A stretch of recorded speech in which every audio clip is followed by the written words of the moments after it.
South Africa, you lose both those key contests, it's hard to get in the game. I can't fault the effort of our team. We went in there with a good design of how we wanted to play.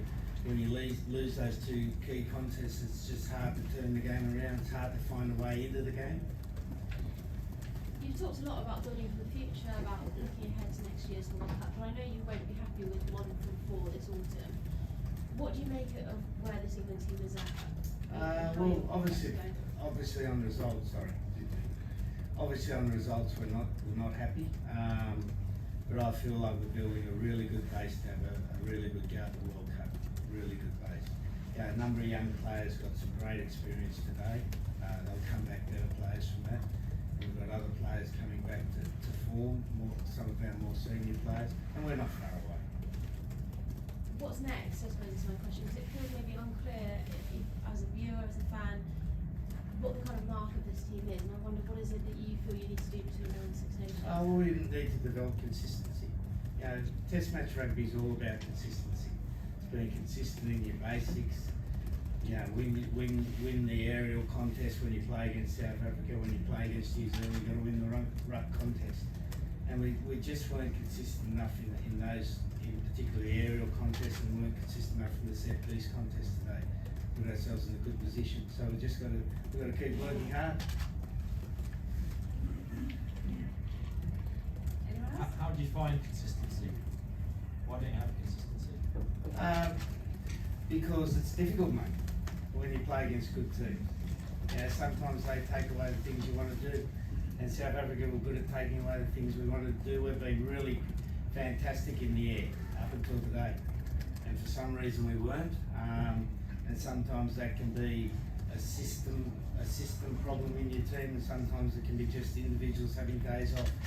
So we just got to go away, come up with a better way of overcoming when we do have we're down a little bit in areas, and be able to find other ways to get in the game. We couldn't get in the game today, and that was the most difficult thing. Eddie, you've been very loyal to a lot of older players within the side, and you said there you've got to learn to do new things. Does that mean that with 8 games to go, we're going to look at new faces, or new tactics, or new strategies? Well, I don't really understand your question to start with. Yeah, we had 5 guys, all under 20 tests playing today. So that's 1/3 of the team is new. So I don't really understand your question, but I'm happy to try to answer it. Okay, we'll forget that part of it. In terms, you said that you've got to try new things. Is that going to be strategy, tactics, or selection? Well, I think, as I said, I think selection-wise we're moving in the right direction. We've got a number of good young players coming through. I think a number of guys who've been out are coming back again, being better formed by the World Cup. So I think we're in the right direction. In terms of strategy, strategy's an interesting word in rugby. Yeah, we want to play to our strengths, and sometimes you're allowed to play to your strengths, and sometimes you've got to find another way to play. So we're always looking to see how we can become more adaptable in that area. Eddie, that's the second biggest defeat it took them to South Africa, and obviously I know you know about the record of results for the year since 2008. In the wider context, are those stats important, or is it effectively not a problem if you deliver at the World Cup now? Oh, I think it's always a problem, mate. You know, we want to win. We don't want to get beaten by a big score by South Africa, and we don't want to have the worst record since 2008.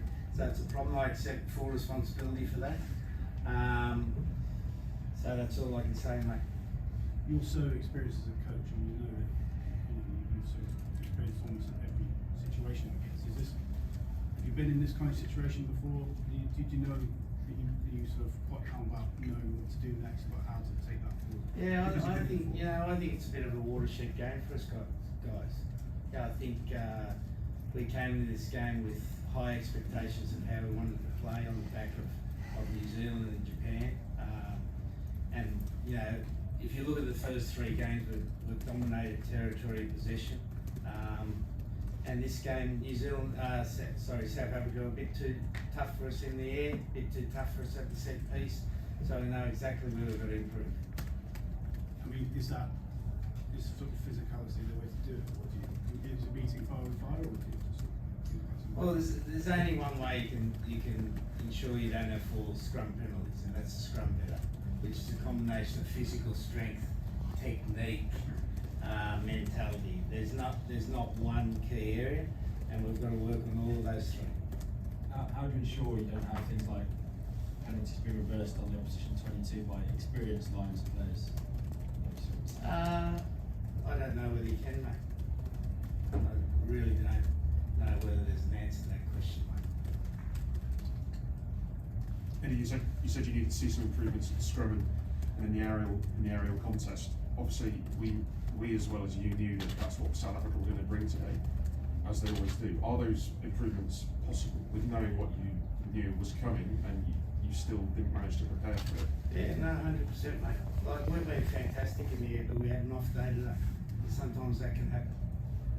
Scrum, you know, there's the power of the video, mate, in the scrum, isn't there? The power of the video in the scrum has a telling effect. You'll go into 2023 as outsiders for World Cup now off the back of this year's record. How do you feel about that? I don't really feel about it anyway. You know, the only thing I feel about is preparing the team as well as I can. And I don't really care what other people think. I know you do, Nick. So, if there's any better way to answer it, I will, mate. Let me know. And how, obviously, as a group of players, I'm sure you care very much about what's happened today. How do you review frustrating? Oh, we're hurting, yeah. As I said, we couldn't get a foothold in the game today, and we're unbelievably disappointed in that. We felt good going into the game. We felt sharp, we felt together, and it felt like we knew what the plan was, which we did, and we weren't able to execute. We weren't accurate enough in some bits, and that was across the board as well.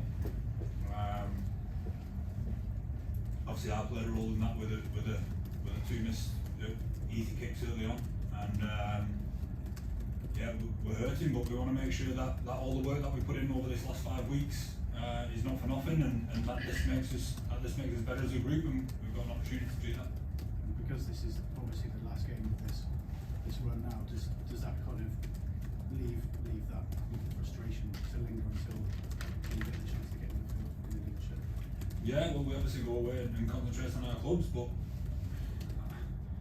I don't necessarily think that'll be a bad thing. In terms of, I think we'll come back hungry.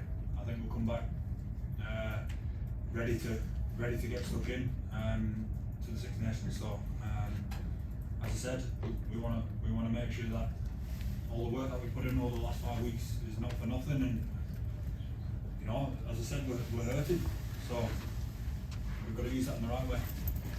Great stuff. Thanks to Can I everyone. just check if there are any injuries? Sorry, Yeah, no, we've got a few. Will Stewart, elbow, not sure of the extent. Marcus Smith, ankle. Carl Sinkler's got a hip injury. Yeah, it wasn't a good day for us, mate. For Will, I mean, it's obviously rotten up, isn't it? Because he just obviously got back ahead of time. Did so well last Yeah, week, no, it's just one of those days, mate, with nothing seems to go right. Right. Thanks very much, everyone.